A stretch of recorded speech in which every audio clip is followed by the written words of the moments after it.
Brihadaranyaka is a Sanskrit phrase which translated means of the great forest.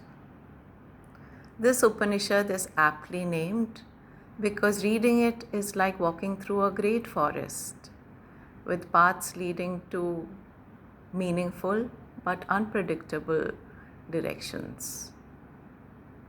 And the path is studded with gems of wisdom.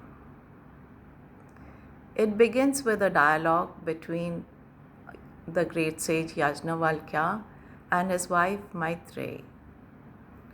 Now Yajnavalkya has reached a stage in life where he wishes to leave his home and go in search of truth.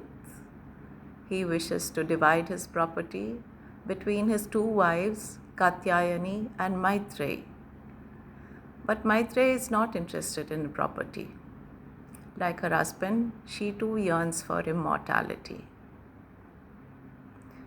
So Yajnavalkya asks his wife to sit beside him and to reflect on what he has to say. And he begins by reciting these verses. A wife loves her husband not for his own sake, but because the self lives in him. A husband loves his wife not for her own sake, but because the self lives in her. Children are loved not for their own sakes, but because the self lives in them. Brahmins are loved not for their own sake, but because the self lives in them. Kshatriyas are loved not for their own sake, but because the self lives in them. The universe is loved not for its own sake, but because the self lives in it. The self has to be realized.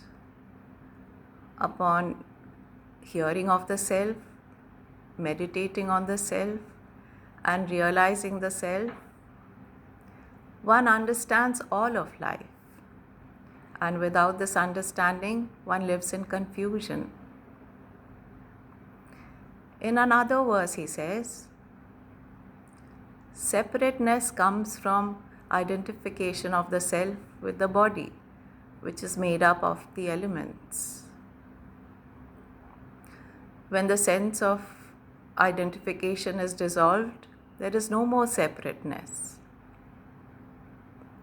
Where there is separateness, one sees another, hears another, touches another, thinks of another, knows another.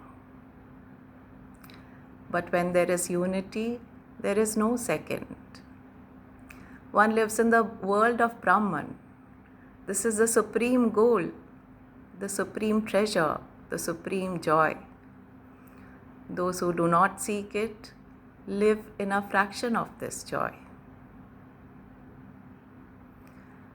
Then this Upanishad talks about the three states of consciousness, something that we are all familiar with. In the waking state, we encounter objects outside us. In the dreaming state, our minds are turned inwards and we experience past impressions and future goals. And in deep sleep, there is no experience. Just as a great fish swims across the river from one bank to another with great ease, the shining self moves from the waking state to the dream state and then to deep sleep where there is no desire. And we are this self. Thank you.